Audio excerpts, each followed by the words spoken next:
दोस्तों, अक्सर हमें लगता है कि भलाई का कोई मतलब नहीं है। लोग उसका फ़ायदा उठा लेते हैं या हमें ही धोखा दे जाते हैं। लेकिन क्या सचमुच ऐसा है? या फिर भगवान की योजना कुछ और ही होती है? आइए सुनते हैं एक व्यापारी और संत की दिल छू लेने वाली कहानी। बहुत समय पहले की बात है।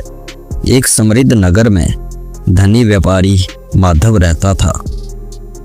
सोने चांदी के गहने, बड़े बड़े घर, नौकर चाकर, सब कुछ था उसके पास। लेकिन उसका दिल बहुत छोटा था। वह सोचता था कि मैंने मेहनत करके दौलत कमाई है, क्यों किसी पर व्यर्थ खर्च करूं? भलाई करने से मुझे क्या मिलेगा? वह कभी किसी भूखे को रोटी नहीं देता, ना किसी गरीब की मदद करता, बल्कि जो भलाई करता उसका मजाक उड़ाता था।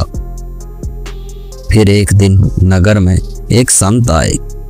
लोग दूर दूर से उनसे मिलने पहुंचे। माधव भी जिज्ञासा में वहां गया। संत ने शांत स्वर में कहा, मनुष्य को भलाई करनी चाहिए, क्योंकि नेकी ही सबसे बड़ा धन है। धन तो थोड़ी देर के लिए है, लेकिन अच्छे कर्म सदा साथ चलते हैं। माधव हंस पड़ा, गुरुदेव, ये बातें किताबों में अच्छी लगती है। असल में भलाई करने वाला ही नुकसान उठाता है। मैंने अपने जीवन में देखा है कि दूसरों की मदद करने वाला हमेशा लुट जाता है। संत मुस्कुराए और बोले, बेटा, समय आने पर भगवान स्वयं तुम्हें इसका उत्तर देंगे। कुछ महीनों बाद माधव अपनी नाव में कीमती सामान लेकर समुद्र के रास्ते व्यापार करने निकला। सब कुछ ठीक चल रहा था, लेकिन अचानक भीषण तूफान आ गया।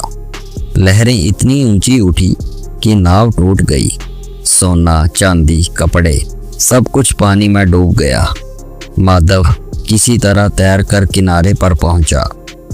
वह थका हारा, भूखा प्यासा, गीले कपड़ों में जमीन पर गिर पड़ा।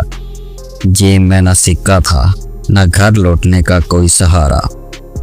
तभी एक गरीब किसान वहां से गुजरा। उसके कपड़े पुराने थे, हाथ में हल की लकड़ी, लेकिन चेहरे पर दयालुता थी।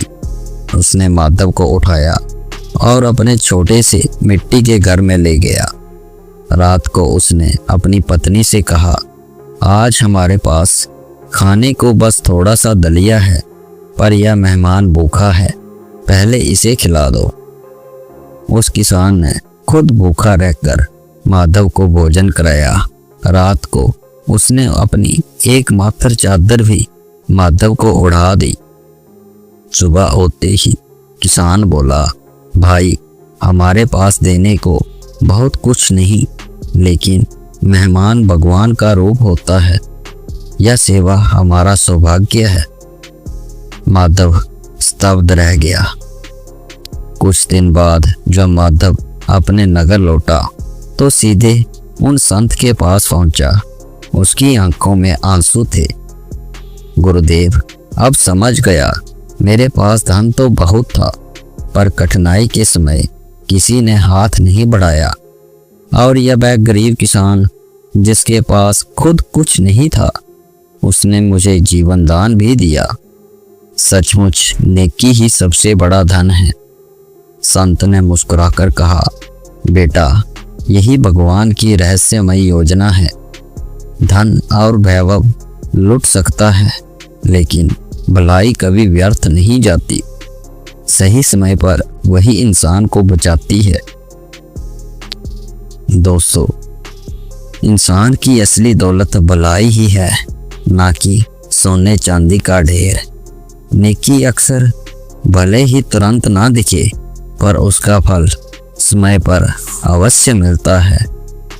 दोस्तों, इस कहानी का सार भी यही है कि भलाई कभी बेकार नहीं जाती। हो सकता है लोग आपका मजाक उड़ाएं, पर याद रखिए, भगवान की योजना हमसे कहीं बड़ी और गहरी होती है। इसलिए भलाई करते रहिए, क्योंकि यही आपका सच्चा धन है। दोस्तों, जैसा कि हर बार कहानी के अंत में मैं आपसे कहता हूँ, अच्छे कर्म करिए, अपने बूढ़े माँ बाप की सेवा करिए। और ये कहानी अच्छी लगी तो वीडियो को लाइक करें, अपने परिवार दोस्तों के साथ शेयर करें और कमेंट करके ज़रूर बताएं कि कहानी कैसी लगी। और ऐसी ही और कहानियों के लिए इस चैनल को भी सब्सक्राइब करें। आपका समय शुभ रहे।